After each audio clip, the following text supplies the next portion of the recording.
bien, estamos ya de regreso aquí en CNN AM, este día jueves 29, cuando es el Día Mundial del Corazón.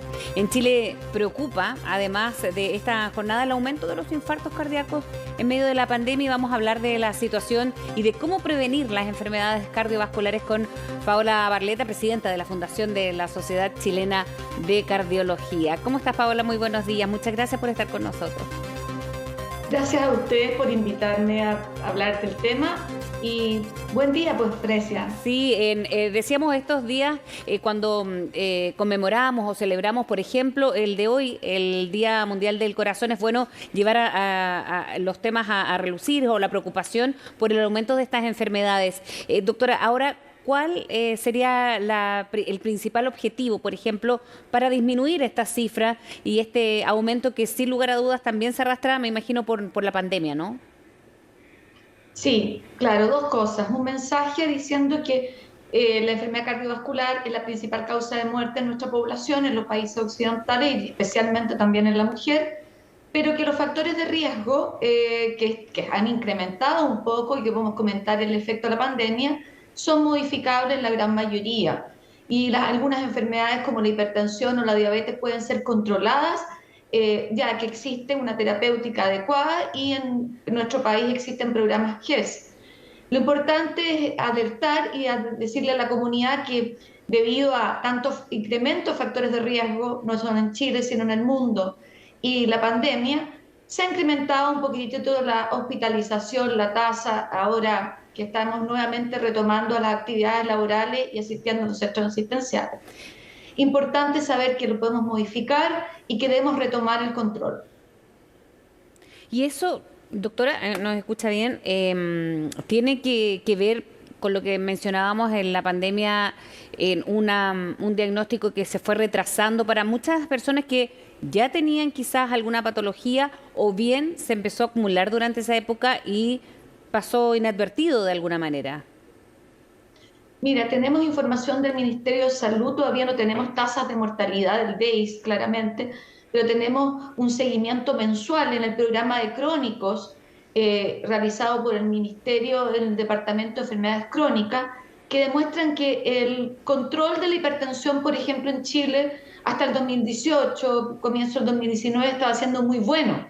Estábamos una pesquisa adecuada de hipertensión y con un control de sobre 40%, que son, Frecia, valores a nivel internacional. Podemos compararnos con países europeos con eso.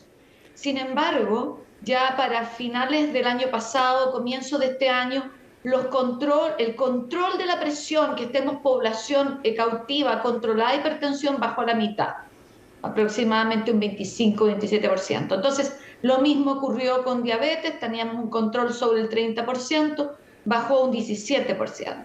Eso te habla de que las mismas personas, los mismos CEFAM, los mismos programas, hubo una ausencia de la gente de controlarse, quizás no accedieron todos a menos medicamentos y están bajo el valor adecuado de presión y control de glicemia. Yo soy positiva, yo Ajá. creo que con esta información que estamos dando a la comunidad, no solo nosotros como sociedades científicas, sino también el Ministerio de Salud, vamos a volver prontamente a los valores que teníamos prepandemia. Y eso, ya, eso le iba a preguntar si era reversible las cifras, pero también depende no solamente del control, sino que de formas de vida o hábitos y qué tan lejos o qué tan cerca, doctora, estamos de eso en general como población, de estar consciente de este tipo de patologías o la acumulación que muchas veces puede llevar a una enfermedad cardíaca, por ejemplo. Como tú lo bien dices, Frecia, hay dos conceptos. La prevalencia de factores de riesgo en nuestro país es alta. Ponte tú la hipertensión, en la encuesta que tuvimos previo a la pandemia, el 2016-17, era un 27%, pero siempre hablamos de 18 para arriba, entonces la hipertensión es más prevalente ya de los 40, 50 años para arriba.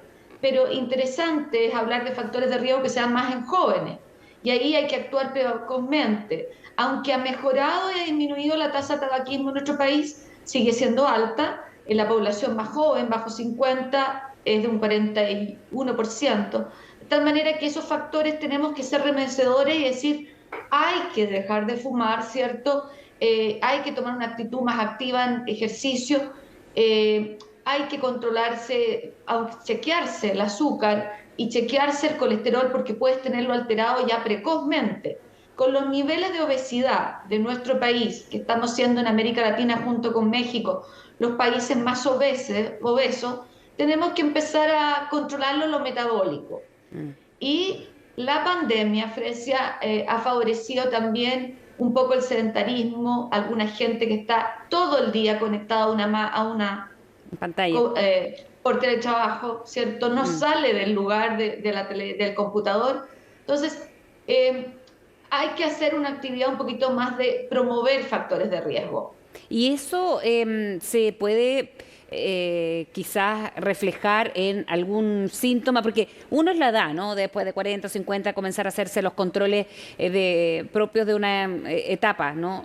Pero lo otro es sentir quizás antes o después de esa edad en particular algún síntoma que me pueda alertar.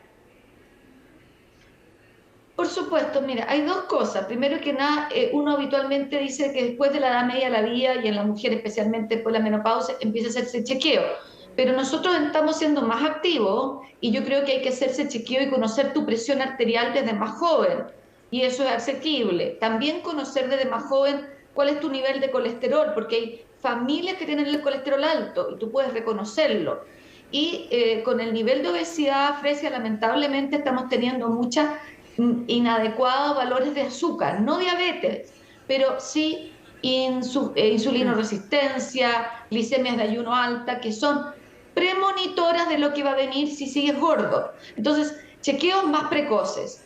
Y en relación a percepciones, tú puedes tener síntomas desde jóvenes, como lo más frecuente son desmayos, sensación de taquicardia, pero la alerta puede ser cansancio, puede ser sensación de falta de aire y puede ser lo más clásico, un síntoma de alerta de falta de irrigación del corazón, que puede ser un dolor al pecho, ya que puede ser de características clásicas, que te oprima, que te apriete, pero a veces incluso son disconfort y muchas veces asociado a una actividad física, subir escaleras, por ejemplo. Por lo tanto, yo creo que aparte de que uno debe ser riguroso en sus controles, ahí tiene que ser muy alerta y si el dolor persiste unos minutos, mejor consultar a un servicio de urgencia. Doctora, y finalmente para en esta jornada, me imagino que es desde en distintas organizaciones o en ustedes mismos como Fundación de Sociedad Chilena de Cardiología, se harán o actividades o charlas en conversatorios, en fin, para poder hacer llegar este mensaje. ¿Cómo se celebra este Día del Corazón? Mira, nosotros en este momento tenemos charlas a nivel hospitalario, tenemos comunicación a través de nuestro sistema de Siempre. sitio web y de Instagram, claro. Lo que pasa es que yo te dije que el día de hoy hay una actividad a la comunidad, no, debido a que en el mes del corazón nosotros somos una sociedad que estamos todo el mes, entonces estuvimos en distintas municipalidades durante todo el mes de agosto.